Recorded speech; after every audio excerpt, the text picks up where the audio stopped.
Alright everyone, today I'm going to show you guys how to tie a simple craft fur jig. And I like to keep it simple. You can see right here the craft fur.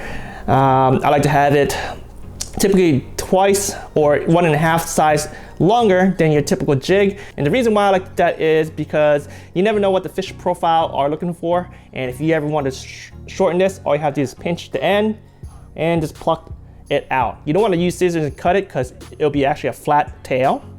Having your hand, you actually pinching these off like so, make it uneven and actually looks a lot more natural in the water. Sometimes I like to tie natural colors such as green pumpkin, white, black. Sometimes I like to contrast my color, which what I've done today. I have chartreuse fluorescent craft fur, and then I have a black body, black chenille body. Once you guys learn how to tie this simple craft fur jig, you guys go advanced and you can tie whatever you guys want. For instance, I have a two-tone jig head right here. I have a dark green on top, chartreuse on bottom, and I got some eye right here. And here's another one right here where I had white in the center, and then eventually it goes to chartreuse, and then it goes into black. If you guys want to see tutorials on how to tie those, leave me a comment below. Anyway, let's get started with this simple craft fur jig. I got a 1/32 ounce jig head right here. This is a sickle hook. This is from Matsuo, which they don't make anymore. So if you guys could buy some of this on eBay, you better do it, because there's other brands out there like Eagle Claw. They're not so well, I heard, compared to Matsuo, but yeah, eventually that's what you're gonna live with, Eagle Claw only. All right, what you wanna do is secure your jig as usual. And I got some thread right here. This is UTC 140 basically. Let it focus. And this is basically chartreuse, UV chartreuse. So it's gonna be nice and bright, shiny, especially in the sun. All right, get it up to right past the barb just a little bit, bring it back up, get rid of that. So they make these craft fur in many different colors. I'm gonna use chartreuse today. You wanna grab your fur, get a nice patch. What I like to do is I usually like to cut small patches because it's easier to cut that way. And after that, you add more to your jig if you want to later. But anyway, here's one cut right here. What you want to do with this is you want to strip out these junk right there, because those are actually very small. You guys can see that. You want to hold it near the tip and just strip these out. And then that'll reduce the bulk. Just strip them away. Throw it on the side, and then now you want to measure.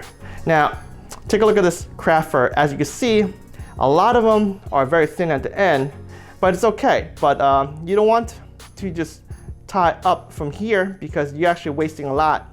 You know, you want to measure something that's really ideal. I would say, here's the length of your jig head, right? You want to have something about that length. But you want to disregard the end piece there, because if you tie it only just right here, well, you only have just a little bit. See how sparse and thin they are? You want to start back just a little bit, and I'll show you why, because you actually could pluck these out. You could see, rip that. So eventually you want to rip some of those off, and then you'll be good to go. So I like to tie like right about there, because you get a good amount of fur right there, craft fur. So you tie that down, secure it. Then you want to roll it around the hook,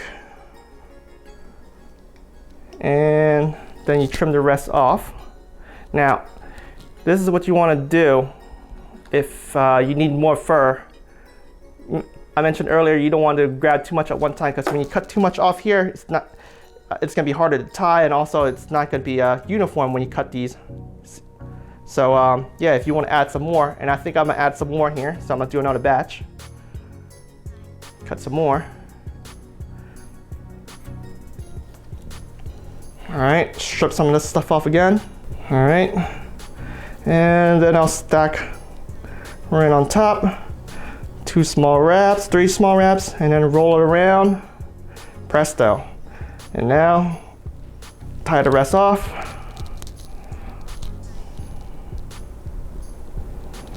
Trim that off first. Get rid of that.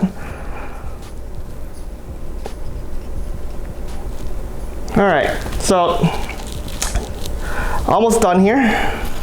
I'm going to use a black body chenille here.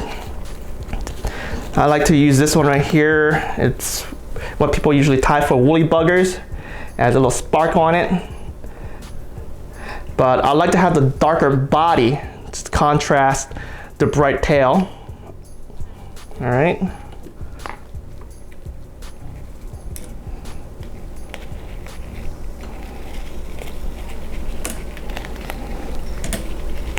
And this is a thin chenille. You guys could pick whatever thickness you want.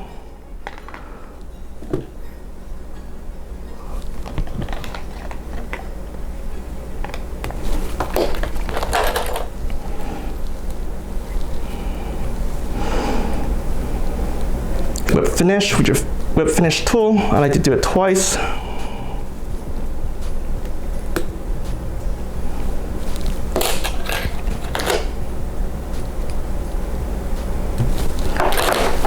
Then I got some glue here, some fly head cement.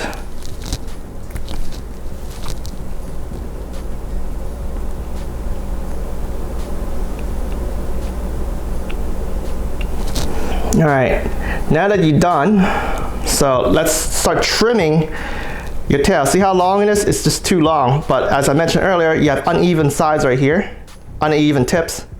So what I like to do is use your hand, spread out the fur, grab it firmly with your right hand, and just rip it.